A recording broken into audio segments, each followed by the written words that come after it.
살아계신 하나님 참 감사합니다. 광야길을 가는 이스라엘 백성들에게 예배할 수 있는 축복을 회복시켜 주시고 하나님을 청종할 수 있는 주의 백성으로 인도하신 것을 어, 레위기의 말씀을 통하여 깨닫게 해주심을 감사합니다. 오늘 우리의 인생도 별반 다를 바가 없을진데 하나님께 예배하는 축복이 회복되게 하시며 또 그 속에서 하나님의 백성으로 살아갈 수 있는 가장 중요한 자세, 주님을 바라보고 청종할 수 있는 은혜가 회복되도록 역사하여 주시옵소서. 오늘 레위기의 말씀을 마치지만 일평생 예배의 감격과 그 은혜로 살아갈 수 있는 저희들 되게 하여 주옵소서. 오늘도 우리 각자에게 주시는 주의 음성을 듣는 시간이 되게 하실 줄 믿습니다. 예수님의 이름으로 기도드렸습니다. 아멘. 하나님 말씀은 레위기 27장 1절부터 8절입니다. 레위기 27장 1절부터 8절 말씀입니다. 봉독합니다. 여호와께서 모세에게 말씀하여 이르시되 이스라엘 자손에게 말하여 이르라.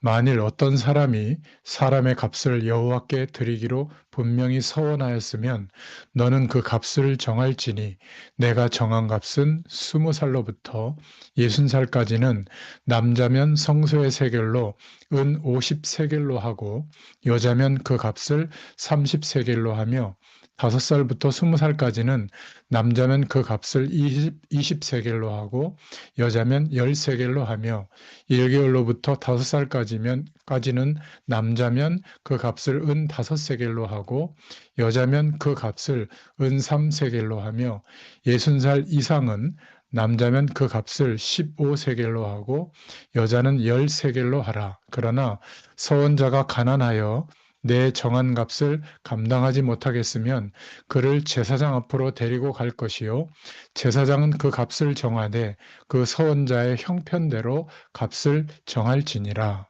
아멘. 예, 오늘 레위기 27장 1절부터 8절 말씀을 읽었는데요. 레위기 27장 전체는 하나님 앞에 서원한 것에 대해서 그것을 서원한 대로 바치거나 갚지 못하고 그것을 물을 때 이렇게 하나님 앞에 물질로서 변상해라 뭐 그런 내용입니다. 여러 가지 내용이 나오는데요. 한마디로 말하면 서원에 대해서 물으는 문제가 생겼을 때 어떻게 할 것인가를 구체적으로 말씀하고 있는 내용이다. 이렇게 보시면 되겠습니다. 오늘 제목은 서원이라는 제목인데요. 지난주 말씀을 한번 생각해 보시면 희년 공동체의 생활을 하지 못하게 하는 가장 근본적인 원인이 무엇일까? 은혜로 얻은 땅에서 은혜의 축복을 누리지 못하고 망하게 되는 이유가 여호와를 청종하려는 자세가 되어 있지 못한 것이 근본적인 이유다. 이것을 우리가 생각해 봤습니다. 오늘 이 서원에 대한 부분도 그 말씀도 하나님을 청종하는 자세와 연관성이 있다고 보면 되겠어요. 자, 그런 방향에서 오늘 말씀을 보면 본론의 첫 번째로 하나님께 바친다고 서원했다가 물을 때 그것을 어떻게 하느냐 이거를 오늘 27장에 말하고 있는데 1절부터 8절까지는 사람은 정해진 대로 하나님 앞에 돈을 내야 그 서원한 것을 물을 수 있다. 이렇게 말하고 있고요. 1절부터 8절에 또 짐승, 생축이면 좋고 나쁘건 간에 바꾸지 못하는 것이 원칙이다. 또 부정한 짐승을 물을 때에는 레위기 27장 9절부터 13절에 나오는데 정한 가격대로 돈을 내되 도로 물으려면 정한 가격의 5분의 1을 더하여 제사장에게 내고 물으게 했다. 또 27장 14절부터 15절에 보면 집도 하나님께 드리려고 했다가 물을 때에는 정한 가격의 5분의 1을 더하여 내야 한다. 이런 내용이 나와 있고요. 또 27장 16절부터 25절에는 하나님께로부터 받은 분배에서 받은 기업으로 받은 밭에 대해서도 드리기로 했다가 드릴 때는 어떻게 드리고 또 물을 때는 어떤 법을 따라 물으는지 그것을 말하고 있고요. 또 27장 30절 31절에 보면 11조를 드리는 것에 대해서도 물러야 될 때 그때는 어떻게 해야 되느냐, 그걸 말씀하고 있습니다. 이런 말씀 중에 27장 2절에 보면 주의해야 될 것은 사람을 드린다 이런 말씀을 오해하지 말아야 되는데, 사람을 제물로 바친다는 것이 아니라 하나님께 봉사하기 위해서 헌신하기로 작정했다가, 헌신 봉사하기로 서원했다가 못하게 됐을 경우에는 장정 남자는 50세겔을 드리고 여자는 30세겔을 드려라, 뭐 그런 얘기예요. 또 레위기 27장 28절의 말씀도 사람을 드리는 인신 제사가 아니라 저주받아서 죽게 되는 범죄에 해당되는 경우에 그런 말씀인데, 전쟁에 나가서 원수를 완전하게 진멸하라는 명령이 떨어졌을 때는 그런 일을 행하게 되죠. 또 범치 못할 간음을 했다든지, 또 우상을 섬기자고 백성을 유혹한다든지, 레위기 20장에도 나오고 신명기 13장 13절 16절에도 나오는데, 이럴 때는 그 사람을 죽이고 물건을 태우고 진멸하라는 경우에 해당될 때는 그렇게 하라고 한 겁니다. 이방 나라에는 사람을 제물로 우상신에게 바치는 일이 행해졌지만 이스라엘의 하나님은 그러한 일을 용납하지 않았다는 거, 이걸 우리가 생각해 볼 부분입니다. 자, 그러면 오늘 이 말씀을 통해서 이렇게 생각해 볼 큰 두 번째가 뭐냐면, 오히려 하나님께 우리가 서원했다가 그것을 물을 때 하나님은 그것을 들어주셨다는 점이죠. 어떤 사람은 그런, 예전에 제가 현장에서 복음 전할 때 어머니가 순복음교회 아주 기도 많이 하는 권사님인데 그 어떤 그 중소기업의 과장이거든요. 근데 뭐가 이렇게 회사에서 해외 그 무역 파트를 맡고 있었는데 중요한 일이 막 안 되게 돼가지고 실수를 해서 손해가 많이 일어난 거예요. 그랬더니 그 어머니 권사님이 그 아들에게 그렇게 얘기한 거예요. 너 지금이라도 빨리 회사 사표 내고 신학교 가라.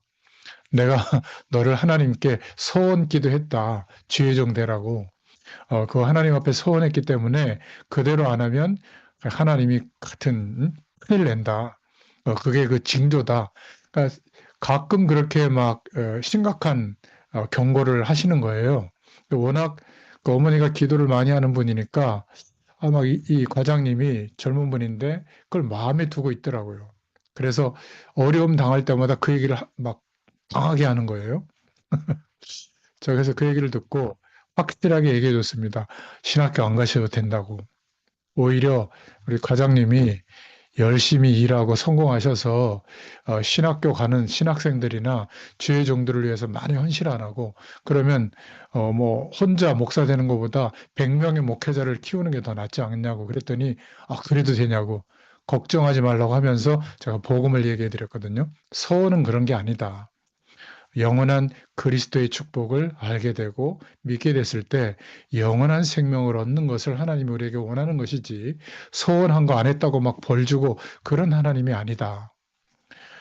제가 레위기의 이 구체적인 말씀은 그때 잘 읽어보지 않았기 때문에 이렇게 설명하지 못했지만, 그때 그렇게 얘기한 게 이분이 예수님 영접하고 자기 밑에 있던 직원 그 당시 한두 명 데리고 그랬거든요. 이 서원에 대한 바른 성경적인 답이 없다 보면 뭔가 내가 하나님 앞에 막 건축할 때, 성전 건축할 때 서원했다가 막 못한 거, 막 이러면 막 어려움 당할 때마다 내가 그거 언젠가는 해야 되는데 못해서 이런 어려움이 오나 보다, 그렇게 생각하거든요.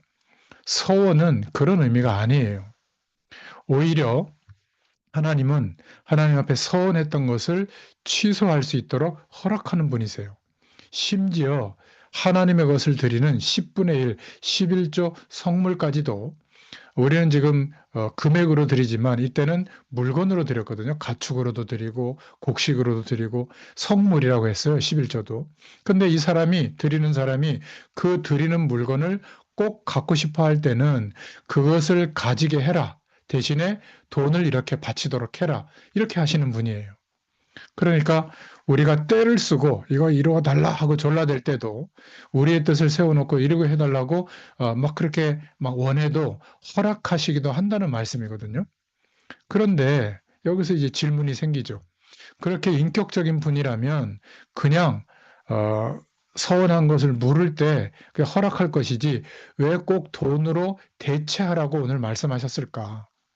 또 어떤 목사님은 이런 거를 현대 화폐 가치로 계산해 가지고 이런 거 하다가 소원을 물을 때는 이만큼 헌금하시오 막 그러는데요.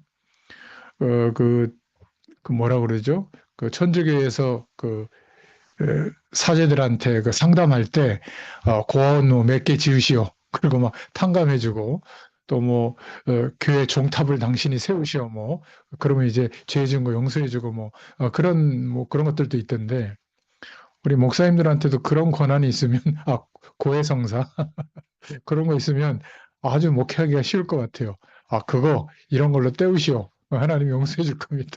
그러면 다 들을 거 아니에요. 그리고 자기가 잘못한 거를 침묵을 지키는 계율이 있으니까 목사님한테 다 얘기하면 목사님이 자기들의 비밀을 다 아니까 감히 목회자한테 막 반기를 못 들 거 아니에요. 그거 열면 안 되니까. 하여튼 그렇게 생각해 보기도 했습니다. 어, 그런데 하나님이 이렇게 서원한 것을 물을 때 돈을 꼭 드려라 이렇게 말씀하신 것은 이유가 있어요. 27장에는 그런 것을 쭉 나열하고 끝났지만 26장과 연결해서 볼 때 하나님을 청정하는 자세와 연관이 있다고 봅니다. 이스라엘 백성들이 하나님을 청종하는 자세를 잃어버렸기 때문에 26장 41절에 보면 형벌을 받아서 남의 나라에 가서라도 마음이 낮아져서 그 형벌을 순히 받으면 하나님이 이스라엘 백성들의 조상들과 맺은 약속을 기억하시겠다. 이런 말씀으로 끝을 맺고 있죠.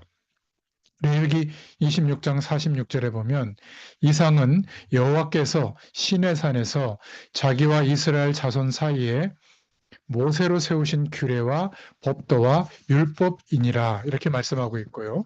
오늘 레위기 27장 34절에도 보면 이상은 여호와께서 시내산에서 이스라엘 자손을 위하여 모세에게 명하신 계명이니라. 이거는 동일한 시기에 비슷한 필요에 의해서 보충해서 설명할 수 있는 말씀으로 받아들이라 이렇게 말하고 있는 거거든요. 그러니까 하나님께서 서운했던 것을 물을 경우에 대체금을 내도록 하신 것은 이스라엘 백성들의 교육을 위해서 그렇게 하셨다. 이렇게 보면 성경적인 것 같아요. 특별히 하나님을 청정하는 자세와 연결지어서 생각해 보면 당연하다. 그래서 레위기 27장에 서운한 것을 물으는 경우에 하나님의 것을 가지는 경우는 대체금을 바치라. 이런 말씀을 조금 더 적극적인 의미로 표현하자면 여호와를 가볍게 생각하지 말라는 것을 교육하기 위해서다. 그리고 여호와를 경외하는 사람이 되어야 한다는 것을 강조하려고 이렇게 말씀한 것이라고 볼 수 있습니다.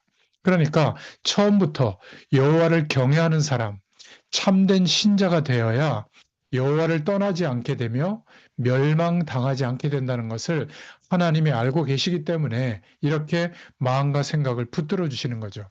한마디로 말하면 하나님께 서운했다가 물을 때도 이렇게 안 하면 벌 준다 그런 의미가 아니라 사랑의 의도가 있으신 겁니다. 우리의 생애에도 하나님께서 그냥 좀 해주시지 꼭 대가를 지불해야 되느냐 그렇게 생각해야 될 만한 일들이 많이 일어나죠. 하나님을 안 섬겼다고 내게 분명히 세계복음화의 약속을 주셨는데 전도와 선교를 안 했다고 벌하시는가 이렇게 생각할 때도 많이 있습니다. 그러나 기억하세요. 우리가 하나님의 축복을 받기 위한 모든 대가를 예수님이 십자가에서 죽으시고 부활하심으로 다 지불하신 줄로 믿습니다. 우리는 우리의 의 때문이 아니라 십자가에서 죽으시고 부활하신 예수 그리스도의 의 때문에 하나님의 축복을 받을 자격이 주어지게 된 거예요. 근데 우리가 서운한 것을 물을 때 이렇게 대가를 지불해라 라고 말씀한 것은 마치 대가를 또 지불해야 되는 것처럼 보이는 것들은 여호와 하나님을 경외하도록 하기 위한 하나님의 교육적인 뜻이 있기 때문이다. 이렇게 보셔야 됩니다. 이런 일들을 통해서 하나님을 경외하고 청종하는 참된 신자가 되게 하려는 사랑의 의도가 있음을 기억하시면 좋겠습니다.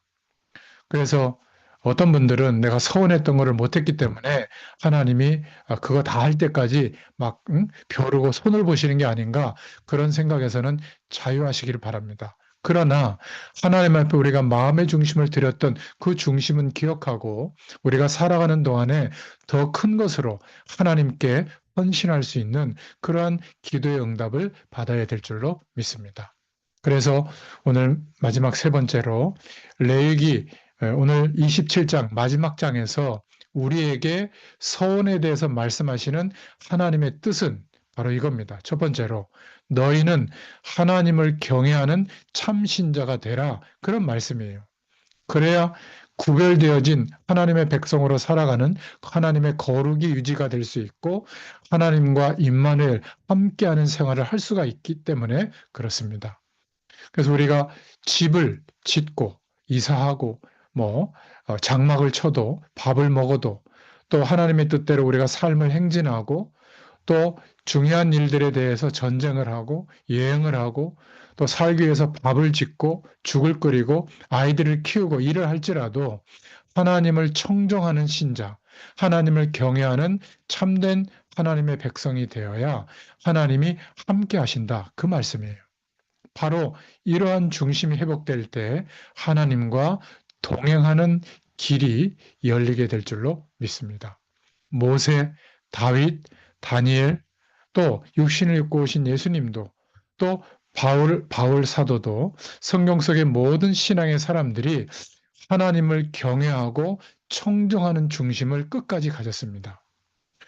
우리나라도 짧은 역사지만 일제 식민 통치 때 일본 천황을 신사로 신으로 섬기도록 막 강요했죠. 그런데 끝까지 섬기지 않고 영적인 싸움을 했던 사람들의 이야기를 제가 봤는데요. 그때 거의 대다수의 목회자, 중직자, 평신도들이 예수님을 버리고 일본 신사에 전부 항복했어요. 다 우상숭배했습니다. 왜냐하면 죽는 것보다 이렇게 해서라도 신앙을 우리가 지켜야 되는 게 아니냐, 이런 명분이었는데 사실은 예수를 바라본 게 아니라 그 일제가 막 그렇게 죽음으로써 몰아붙이는 거기에 항복하게 된 거죠. 그러니까 이들의 공통적인 특징은 여호와 하나님을 바라보는 영적인 눈이 없었던 거죠. 경외하는 마음이 갖추어져 있지 않았던 겁니다. 그런데 아주 극소수의 목회자와 중직자와 평신도, 또 그중에는 청년 처녀들도 있었는데요. 감옥에서 어마어마한 고난을 받았죠. 추위, 모기, 빈대, 배고픔, 고문, 그것도 고문이 막 손톱을 다 뽑고 이를 다 뽑고 막 이런 고문이거든요. 그 속에서도 이겨냈습니다. 참 소수였지만. 이들의 공통점은 세상의 배경, 일본의 그 어마어마한 세력보다도 하나님 아버지를 경외했어요. 두려워했고 예수님의 사랑하는 그 구원해 주신 그 마음을 가졌던 겁니다. 약해져서 유혹을 받고 넘어질 것 같아도 그 어려울 때마다 기도하면서 주님을 의지하니까 주님께서 힘을 주셔서 극복하게 하신 거죠. 이 소수의 사람들이 감옥에서 많이 죽었지만 끝까지 신앙을 지키고 이제 광복이 되어져서 감옥에서 나왔거든요. 그래서 이들이 세운 장로 교단 안에 교파가 있는데 그게 바로 신앙을 지켰다, 고신측 교단이에요. 굉장히 지금은 보수적 이미지가 강한데 그런 의미에서 고신측 교단이 세워진 겁니다. 그런 교회사적 배경이 있죠. 이들은 하나님의 말씀을 경외하고 의지하면서 기도하고 주님을 바라보는 모습을 보여줬죠. 그런데 그렇지 못했던 사람들은 오히려 겉으로만 보면 밖에서 잘 지내고 목회자들은 설교도 열심히 하고 교회도 컸습니다. 주님을 의뢰하고 그러나 이들이 주님을 바라보고 진짜 경외하는 모습은 저는 없었다고 봅니다. 역사를 통해서 우리가 교훈을 삼을 것도 있는 거예요. 그래서 오늘 말씀을 통해서 레위기 전체의 주제이기도 한 예배를 회복하자. 그 예배를 어떤 중심으로 회복하냐면 우리도 살아계신 우리와 교제하시고 우리에게 역사하시는 인격적인 하나님을 청정하고 경외하는 중심을 가지자. 그게 참 신앙인 줄로 믿습니다. 현실과 상황과 어려움 또 우리의 연약함을 더 크게 보지 말고 우리와 함께 하시는 성령 하나님을 의지할 수 있기를 바랍니다. 그분을 의뢰하는 신앙을 갖자. 그런 생활을 하자. 말씀에서 하나님의 인격을 만나고 기도하면서 주님을 의뢰하는 사람이 될 수 있기를 축원합니다. 이렇게 될 때 하나님이 우리와 함께 해주시고 우리를 이 세상 배경 가운데 하나님의 언약이 이루어지는 삶으로 이끌어 주실 줄로 믿습니다. 세상을 두려워하지 말고 주님을 의지하고 기도할 수 있기를 바랍니다. 하나님을 경외하는 그러한 마음의 중심을 새롭게 할 수 있기를 축원드립니다. 여기에 하나님과 동행하는 하나님이 볼 때 구별된 거룩한 생활이 있게 될 줄로 믿습니다. 자, 오늘 이 시간부로 레위기서를 마쳤습니다. 하나님께서 우리에게 이 레위기를 통해 주신 은혜가 너무 크죠. 여러분 아직 2월 달 다 지나지 않았으니까 오늘 월요일이니까 목요일까지 레위기서를 한번 쭉 읽어보세요. 27장이면 거의 뭐 한 2시간 정도면 읽을 겁니다. 좀 잘 이해가 여전히 안 되면 그냥 넘어가시고 레위기가 어떤 의미라는 것을 충분히 설명을 들었고 함께 말씀의 약속을 붙잡고 우리가 기도해 왔기 때문에 이제 레위기가 우리의 삶과 동떨어져 있는 것이 아니라 굉장히 중요한 하나님의 언약을 말씀하고 있는 복음의 중요한 말씀이라는 것을 알게 될 줄로 믿습니다. 우리가 다음 주부터는 이제 민수기서를 볼 텐데요. 민수기서는 한마디로 말하면 하나님의 백성을 하나님이 숫자를 세게 하는 거거든요. 언약 백성의 숫자를 세는 겁니다. 하나님이 인도하신다는 거예요. 민수기는. 그러한 관점으로 민수기서를 또 읽어가도록 하겠습니다. 기도하겠습니다. 하나님 너무 감사합니다. 지난 시간 동안 레위기서 27장을 함께 읽어오면서 레위기의 말씀을 통하여 말씀하시는 복음의 약속을 깨닫게 하시고 그 약속을 붙잡고 기도하면서 주님을 바라볼 수 있는 은혜를 허락해 주셔서 감사합니다. 이제 다음 주부터 민수기서를 읽어가면서 또 하나님의 백성을 하나님께서 어떻게 인도하시는지 세밀한 주의 음성 듣기를 소원합니다. 레위기서를 통해서도 함께 하셨던 주님, 이제 민수기서를 통해서도 크신 은혜로 역사하여 주실 줄 믿습니다. 오늘 주신 말씀처럼 하나님을 청종하는 우리의 신앙이 되도록 하나님께서 역사하여 주시옵소서. 예수님의 이름으로 감사하며 기도드렸습니다. 아멘. 감사합니다.